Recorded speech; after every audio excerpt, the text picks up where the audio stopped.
2 Corinthians 3:5 நம்ம அடிக்கடி நினைத்து பார்க்க வேண்டிய, அடிக்கடி சொல்லிக்கொள்ள வேண்டிய ஒரு வசனம்.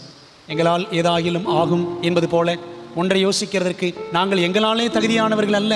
தகுதி தேவனால் உண்டாயிருக்கிறது. நம்முடைய தகுதி தேவனால் உண்டாயிருக்கிறது. இந்த நூற்றுக்கு அதிபதி ஆண்டவரை வீட்டுக்கு வாங்கன்னு கூப்பிட்டானா? வீட்டுக்கு வாங்கன்னு கூப்பிடலை. வேலைக்காரன் சோமல்லன் தான் சொன்னான். ஆனால் இயேசு கிறிஸ்து அவன் கூப்பிடாமலே நான் வீட்டுக்கு வரேன்னு சொன்னார். அப்படி தானே? நான் வந்து அவனை சுத்தமாக்குவேன். பிரியமானவர்களே, ஆண்டவர் சில ஏவுதல்களை அல்லது சில வாய்ப்புகளை நம்ம கொடுக்குறாரா? கொடுக்கும் பொழுது நாமே நமது தகுதியை மறந்து அதற்கு என்ன செய்யணும்? இடம் கொடுக்கணும். நூற்றுக்கு அதிபதி அப்படி செய்தானா என்றால் செய்யலை. அப்படி செய்யாதபடியால் வேலைக்காரன் சுத்தமானானே தவிர அந்த நூற்றுக்கு அதிபதியின் வீட்டுக்கோ அவனுடைய ஆவிக்குரிய ஜீவியத்துக்கோ எந்த நன்மையும் கிடைக்கல. வேலைக்காரன் மட்டும் தான் சுகமானான். ஒருவேளை இயேசு வீட்டுக்கு வந்திருந்தா யோசித்து பாருங்க.